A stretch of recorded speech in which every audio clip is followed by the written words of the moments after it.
Assalamualaikum warahmatullahi wabarakatuh. Bersama saya Faradila Anjani. Pada kesempatan kali ini saya akan mempresentasikan materi mengenai cross-border mergers and acquisitions, international joint ventures and alliances. Di sini terdapat 4 pokok bahasan yang nanti akan saya sampaikan. Bisa dilihat poin-poinnya.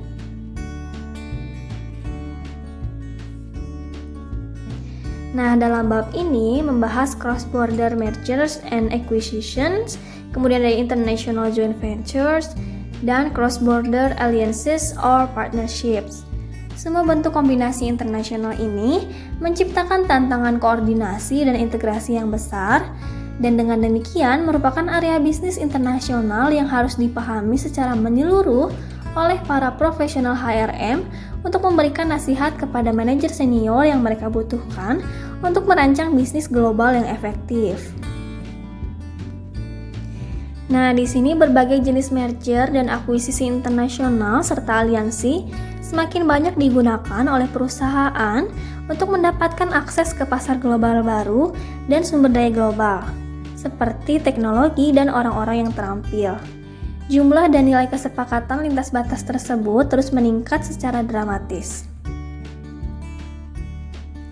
Di sini kemudian ada beberapa tekanan yang menyebabkan gelombang besar pada merger dan akuisisi lintas batas, yaitu ada kebutuhan yang dirasakan untuk terus-menerus mengembangkan bisnis, serta di sini ada memperoleh aset dan sumber daya untuk bersaing, namun bisa menjadi terlalu mahal, memakan waktu yang terlalu lama, atau tidak mungkin berkembang.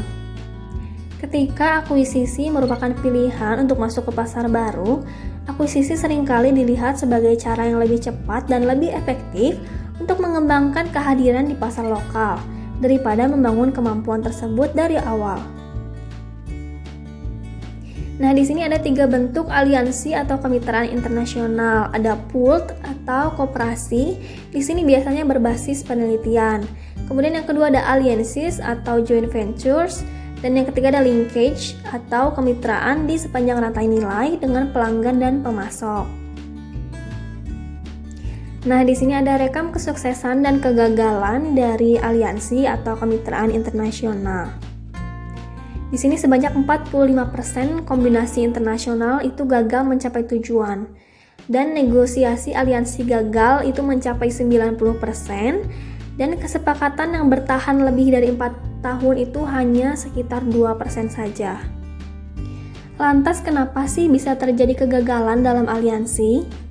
Hal ini yang pertama disebabkan karena sebagian besar organisasi itu tidak memiliki pengetahuan, pengalaman, atau kemampuan untuk mengelola aliansi untuk memaksimalkan keuntungan di semua sisi. Dan alasan yang kedua yaitu banyak eksekutif puncak yang belum mengubah model mental yang semula menggunakan pendekatan command control menjadi sifat membangun hubungan partisipatif. Kemudian di sini ada alasan merger atau akuisisi lintas batas itu dapat menghasilkan peningkatan nilai dan laba yang lebih baik. Yang pertama itu meningkatkan konsolidasi industri, yang kedua perluasan geografis, yang ketiga meningkatkan ekspansi ke pasar yang baru, yang keempat melibatkan akuisisi teknologi atau produk baru, dan yang kelima melibatkan penggabungan dengan satu perusahaan atau lebih. Selanjutnya ada uji kelayakan merger atau akuisisi lintas batas. Yang harus dilakukan perusahaan itu apa aja sih? Yang pertama, melakukan uji tuntas pendahuluan yang menyeluruh untuk menilai dengan cermat nilai nyata yang akan diperoleh. Kemudian, di sini tidak ada merger atau akuisisi yang mudah. Merger harus lebih bijaksana, lebih tepat dalam hal tujuan mereka, lebih disengaja dalam kaitannya dengan orang-orang dan proses mereka, namun dilakukan dalam waktu yang cepat. Tinjauan uji tuntas ini jarang mempertimbangkan orang-orang kritis, organisasi, dan masalah SDM yang mungkin memberikan alasan akhir untuk keberhasilan atau kegagalan kombinasi. Alasan kegagalan itu biasanya lebih berkaitan dengan ketidakcocokan orang, budaya, dan atau sistem SDM daripada dengan masalah mengenai keuntungan finansial atau strategis yang awalnya dirasakan. Selanjutnya ada bahasan mengenai mengelola merger atau akuisisi lintas batas. Nah, di sini ada 3 proses kombinasi. Yang pertama itu fase prakombinasi, kemudian masuk ke proses kombinasi perencanaan dan penandatanganan perjanjian, serta proses yang ketiga yaitu pasca kombinasi dan implementasi kesepakatan. Selanjutnya di sini ada uji tuntas dan peran MSDM. Uji tuntas itu berfungsi untuk memastikan keberhasilan akuisisi atau aliansi lintas batas. Uji tuntas juga melibatkan audit terperinci atas masalah keuangan dan hukum, serta kemungkinan kompatibilitas atau sinergi produk dan pasar.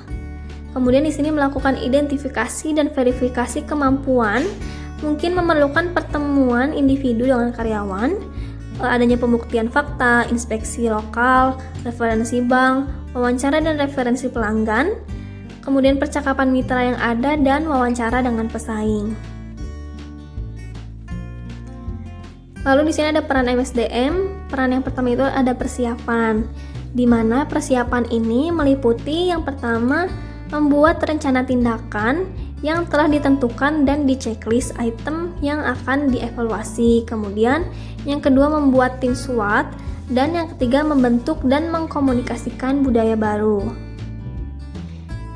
Peran MSDM yang kedua yaitu konten atau masalah khusus untuk dinilai sebelumnya selama fase uji tuntas. Masalah utama dalam peran ini yang pertama itu ada masalah orang umum. Nah, masalahnya dapat dilihat di PPT-nya.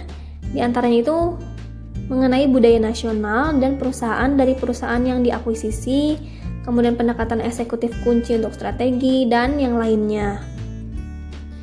Masalah kedua dari peran MSDM yaitu mengenai keterampilan dan perhatian bahasa. Sedangkan masalah yang ketiga yaitu mengenai masalah spesifik internasional HRM. Ketika praktik dan program SDM tertentu sedang dinilai, perhatian utama perlu diberikan pada kompatibilitas dan perbedaan antara budaya negara dan lingkungan hukum perusahaan induk dan perusahaan yang diakuisisi. Banyak perbedaan akan disebabkan oleh keprihatinan ini, dan tim yang menilai praktik SDM harus memiliki kepekaan yang ditingkatkan sejauh mana perbedaan budaya dan hukum nasional dapat berdampak pada SDM. Di sini juga terdapat 4 masalah umum yang berpotensi dapat memengaruhi semua pertimbangan khusus. Yang pertama itu mengenai pendanaan yang memadai untuk kewajiban, kemudian ada peraturan ketenagakerjaan asing, lalu ada status Departemen SDM, praktik, kebijakan dan organisasi, serta penggabungan budaya perusahaan. Nah, setelah masalah ini dinilai, tim harus memfokuskan perhatiannya pada banyak area spesifik dari kebijakan dan praktik SDM, seperti berikut ini, yaitu mengenai staffing, kompensasi, manfaat, program pelatihan dan manajemen atau pengembangan karir, kemudian ada sistem informasi SDM, serikat, dan keterlibatan karyawan atau dewan kerja. Yang selanjutnya ada proses integrasi. Setelah uji tuntas selesai dan proses penggabungan atau akuisisi formal kombinasi selesai, selanjutnya perusahaan harus merencanakan dan menerapkan integrasi perusahaan. Namun integrasi organisasi setelah merger atau akuisisi sering dilaporkan bermasalah, yaitu adanya penolakan terhadap perusahaan. Salah satu sumber penolakan itu terhadap perubahan ini melibatkan adanya rasa takut atau kekhawatiran akan karyawan kehilangan budaya dan nilai perusahaan mereka. Yang selanjutnya ada proses akulturasi. Nah, proses akulturasi ini meliputi ada 4. Yang pertama ada asimilasi, yaitu kelompok non-dominan melepaskan identitasnya. Yang kedua ada integrasi, yaitu kelompok non-dominan yang mempertahankan integritas budayanya, tapi pada saat yang sama menjadi bagian integral dari budaya dominan. Yang ketiga yaitu penolakan, di mana kelompok non-dominan menarik diri dari budaya yang dominan. Dan yang keempat yaitu dekulturasi, di mana kelompok non-dominan kehilangan kontak budaya dan psikologis dengan budaya asli dan budaya dominannya sendiri. Nah, untuk menangani masalah integrasi budaya, profesional HRM mungkin ingin mengajukan pertanyaan sebagai berikut. Misalnya seperti, apakah kesenjangan dan perbedaan budaya telah diidentifikasi dan diatasi? Kemudian, apakah ada kelompok kepemimpinan eksekutif termasuk peserta dari tim kepemimpinan senior mitra yang diakuisisi yang secara nyata memimpin proses perubahan, atau pertanyaan-pertanyaan lain seperti yang ditampilkan pada PPT berikut.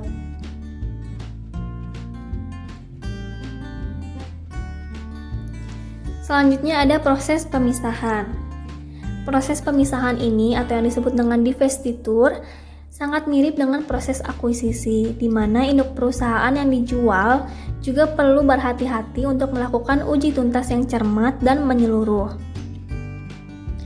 Pembubaran atau divestasi atau demerging atau spin-off atau penjualan bagian dari perusahaan yang ada itu seringkali merupakan hasil dari merger atau akuisisi yang tidak berjalan dengan baik karena perencanaan awal yang tidak memadai.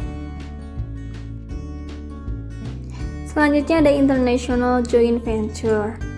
Ini merupakan entitas organisasi hukum terpisah yang mewakili kepemilikan parsial dari 2 atau lebih perusahaan induk, di mana kantor pusat dari setidaknya satu berada di luar negeri operasi perusahaan usaha joint venture.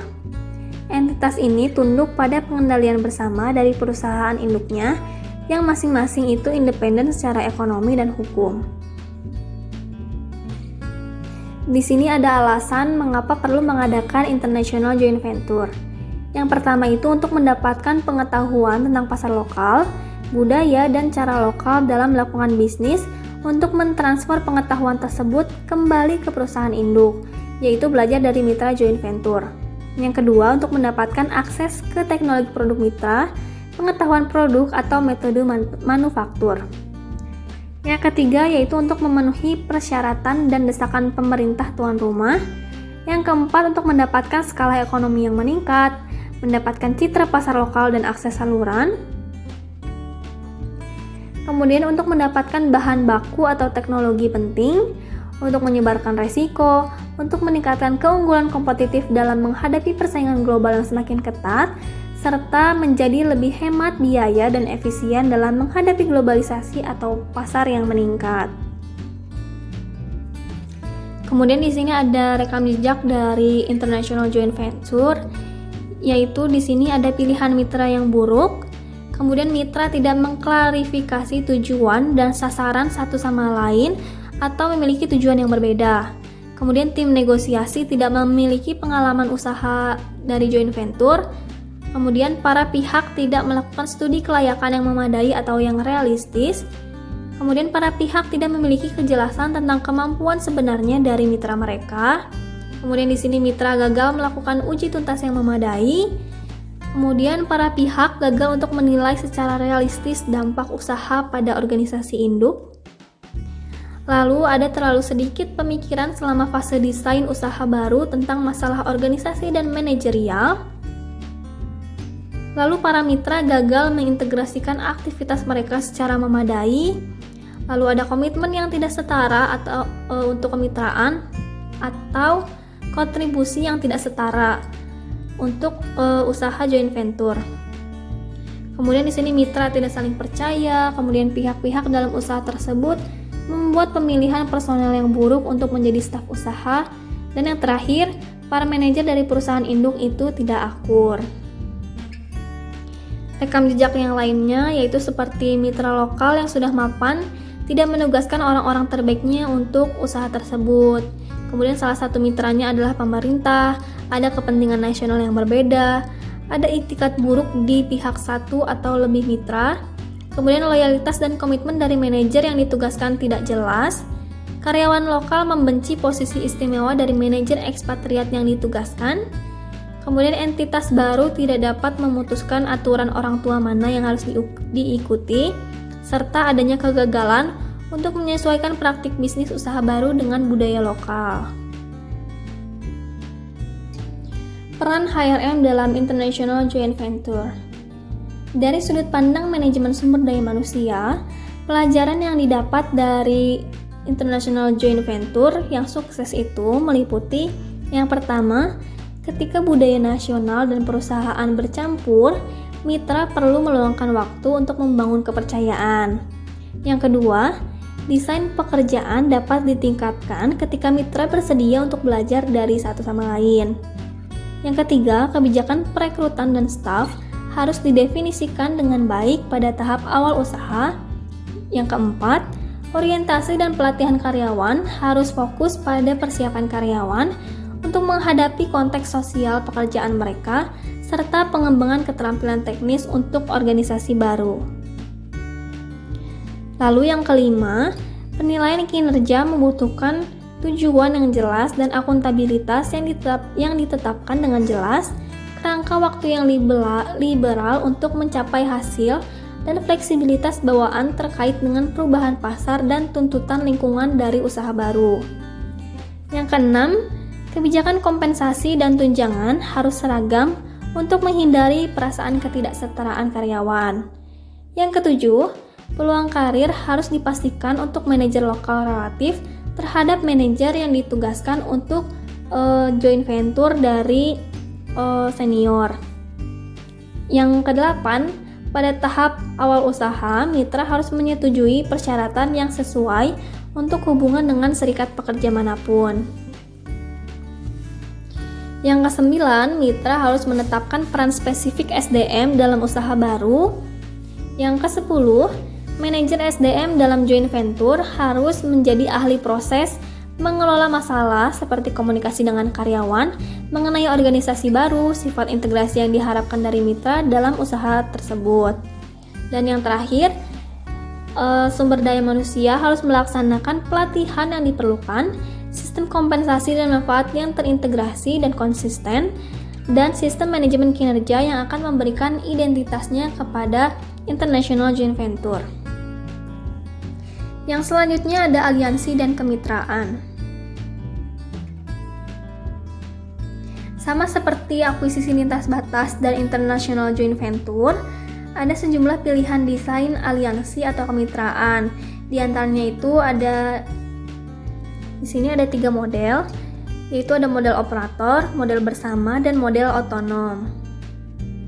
Adapun masalah umum yang sering terjadi pada aliansi atau kemitraan itu meliputi struktur organisasi dan hubungan pelaporan, kemudian masalah mengenai budaya, lalu ada uji tuntas pra-aliansi yang mengharuskan pihak untuk mengetahui skeleton in the closet calon mitra mereka, kemudian menilai keterampilan lintas budaya dari eksekutif yang terlibat, pengembangan rencana sukses, kapabilitas manajemen dan manajerial, pertimbangan cermat terhadap keterampilan bahasa terhadap calon karyawan kemitraan, dan mengumpulkan tim yang tepat untuk memulai dan menerapkan aliansi.